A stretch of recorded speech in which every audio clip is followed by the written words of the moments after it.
Mendoan, menyatu dalam doa dan renungan dari Katedral Kristus Raja Purwokerto, Senin 14 Februari 2022 bersama saya Romo I.A. Indra Pamungkas. Saudari-saudara, selamat pagi. Berkah dalam merasakan kasih Tuhan pada pagi ini, suasana teduhlah yang kita temukan. Maka, menyadari kebaikan Tuhan itu, kita awali perjalanan hari ini dengan merenungkan sabda Tuhan yang diambil dari Injil Markus bab 8 ayat 11 sampai dengan 13. Dalam nama Bapa dan Putra dan Roh Kudus. Amin. Tuhan bersamamu dan bersama rohmu. Inilah Injil suci menurut Markus. Dimuliakanlah Tuhan. Sekali peristiwa, datanglah orang-orang Farisi dan bersoal jawab dengan Yesus. Untuk mencobai dia, mereka meminta daripadanya suatu tanda dari surga. Maka mengeluhlah Yesus dalam hati dan berkata, Mengapa angkatan ini meminta tanda? Aku berkata kepadamu, sungguh kepada angkatan ini sekali-kali tidak akan diberikan tanda. Lalu Yesus pun meninggalkan mereka. Ia naik ke perahu dan bertolak ke seberang. Demikianlah sabda Tuhan. Terpujilah Kristus.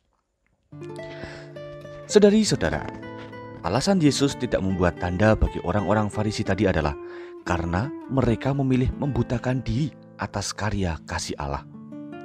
Mereka selalu menolak tawaran keselamatan yang dibawa Yesus.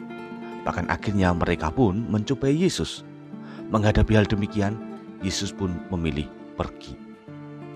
Dalam hidup kita ini, keselamatan yang dibawa Yesus merupakan sebuah tawaran yang dapat kita pilih. Adanya akal budi dan kebebasan batin membuat kita berhak untuk memilih. Ada orang yang secara senang hati menerima tawaran keselamatan itu, meskipun harus menjalaninya di dalam ketidaknyamanan hidup. Namun, ada juga yang membutakan diri karena lebih memilih nyaman pada kesenangan pribadi dan duniawinya. Setiap orang berhak menentukan arah hidupnya. Yang menerima tawaran akan mendapatkan terang, sebaliknya yang membutakan diri akan selamanya berada dalam kegelapan. Saudari-saudara, pilihan membutakan diri terkadang justru yang kita tuju. Misalnya, terhadap tawaran pertobatan, kita itu pura-pura lupa sehingga tidak terjadi adanya sakramen sebagai daya keselamatan Allah bagi kita. Terhadap berbagai penderitaan sesama, kita memilih pura-pura tidak tahu sehingga tidak tumbuh kepedulian sosial. Injil hari ini mengajak kita untuk dewasa dalam diskresi dan menentukan pilihan hidup. Kegelapan yang masih kita rasakan bisa dikalahkan jika kita sungguh memerhatikan suara Tuhan dalam hati nurani masing-masing. Syaratnya adalah membuka hati. Iman itu tidak butuh teori bertele-tele, tetapi hanya butuh kepercayaan penuh pada prakarsa ilahi. Mari, sekarang kita benahi diri untuk mau membuka mata hati agar tampaklah pada kita segala karya Allah yang menyelamatkan. Tuhan memberkati. Mari berdoa. Allah Bapa Maha Kuasa, terhadap diri kami yang pura-pura buta, tolong sembuhkanlah. Terhadap diri kami yang memilih menjadi buta, tolong sadarkanlah.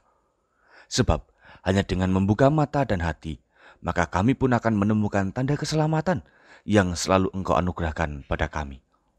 Semoga dengan kasih anugerah-Mu itulah kami semakin menghiasi hidup kami dalam bingkai iman yang tangguh. Demi Kristus Tuhan dan Juru Selamat kami. Tuhan bersamamu dan bersama rohmu. Kita semua, keluarga kita, mereka yang kita cintai, dan segala rencana-rencana kebaikan kita, senantiasa dalam lindungan dan berkat Allah yang Maha Kuasa, Bapa, Putra, dan Roh Kudus. Amin.